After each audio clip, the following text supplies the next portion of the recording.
Good evening all and welcome to another video on All How the Ale.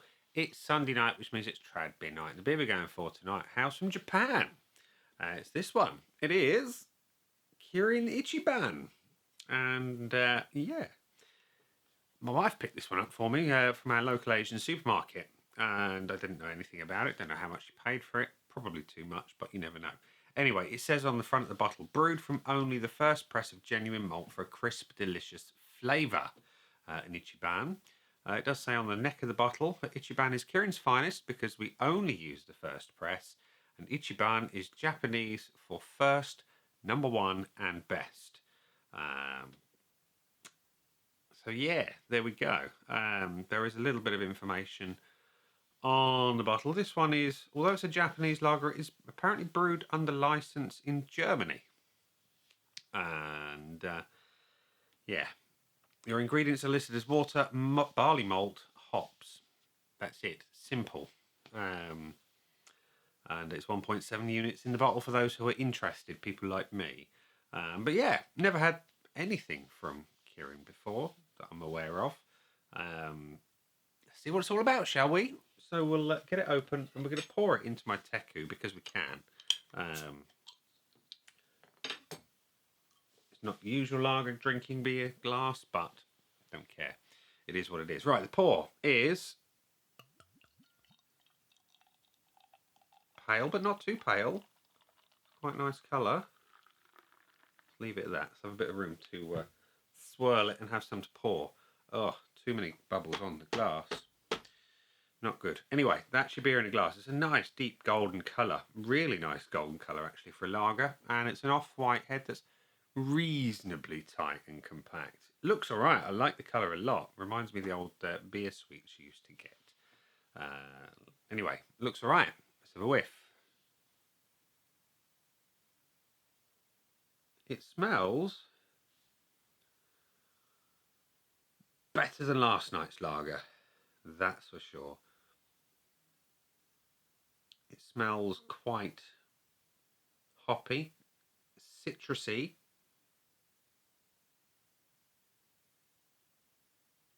and ever so slightly spicy. It smells all right. Not quite as nice as my favourite lagers, but not far off it. Anyway, looks really good. Smells all right. Let's see what it tastes like. Cheers.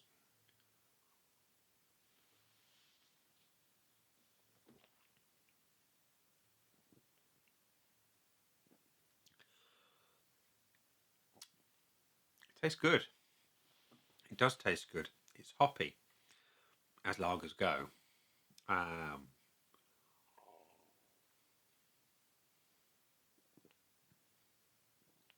That citrus that was there on the nose is definitely present. Not in a big way, but it's there as a kind of a background flavour and it works really quite well.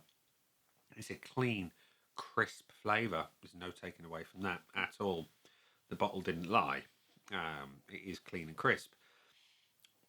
And I like the flavour. It's good. It's good.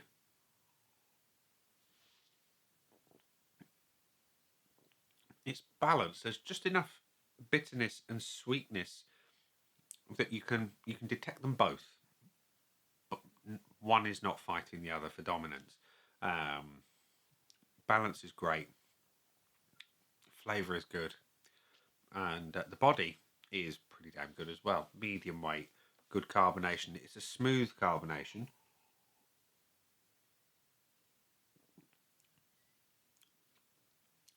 And it tastes really quite nice. Anyway, the back end is all clean, fresh, light, hoppy, with some of that citrus. It does everything that a good lager should. Really does.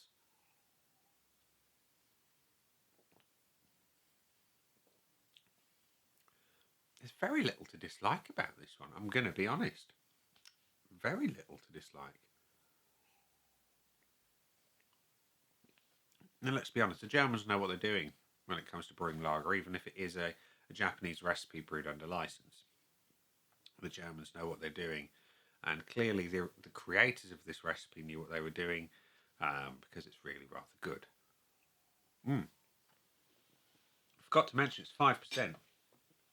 completely forgot to mention that, but we're going to, before we do that, before we go to the Board of Joy, which currently is void of anything. Let's fill it in with the red pen of judgment, as always. And visually, I think it's one of the nicest lagers I've ever had.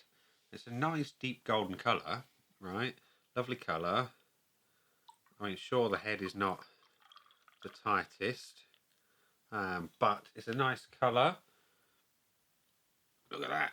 Beautiful looking beer. Beautiful looking. There's nothing really to dislike about that. Like I said, I'd like a tighter head. The colour, though, is spot on. I'm going to knock it a little bit and go to 0.9, but not a lot. It's just for the head. The aroma is good. It is good. Slightly citrusy, slightly spicy. A little hint of the sweetness behind it now. It's light, but it's really good. It delivers what you expect. And so I'm going to give it the point. And the body, medium weight, smooth carbonation. Nothing to dislike about that. It's exactly where a lager should be. And the flavour, it's really rather nice. It's balanced. You've got a good level of bitterness, not too much, and a little bit of sweetness that sits behind it just to kind of temper that and just keep everything on the level. The level of hop is great. That hint of citrus and that slight pepperiness to it as well. Really rather good. Very, very refreshing. Give it a full point. And the finish. Again, it delivers everything that you get in the main flavour profile, just on a slightly more subtle level. And as the flavours fade, you just get that green hop, that freshness, and it really is quite good. It's moreish, makes you want another sip. Can't give it anything less than a full point on that one, which means it's got 4.9 out of 5 from me. Great tasting beer. Great tasting beer. That's the important thing, as always. Definitely better than last night's lager. Hunt that one down if you haven't seen it already. Anyway, we go to the bonus points. So we'll start with the obvious. It can't have the full bonus because it didn't get a full 5 out of 5. Would I buy it again? Well, the wife bought it for me, but would I buy it again? Would I go and purchase it having had it now? Yeah, I probably would actually. It'd be remiss of me to say no, because it's a great tasting beer, and I've given it 4.9 out of 5. Anyway, value for money. I don't know what she paid for it. I haven't a clue.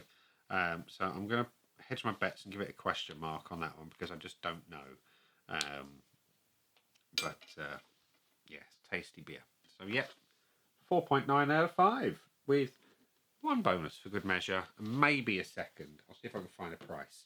But yeah, tasty beer. My first from the brewery that I'm aware of. Like I say, good first impression in terms of flavour. Really good. And if it is true that very few other people, if any, are actually doing the same thing as these guys and just using the first press of the malt, what are the others doing? What are they doing indeed? Could they improve their processes by using a first press if they're not already? Maybe. Maybe not. Don't know. I have to ask some questions. And yeah. Anyway, before I waffle too much, we're going to leave it there and say that has been the beer. I've been me. Those down there are the buttons. You know exactly what to do with them by now. You got your like, comment, dislike, and subscribe. Choose any combination of them as you wish. And I'll see you again soon for another one. Bye for now.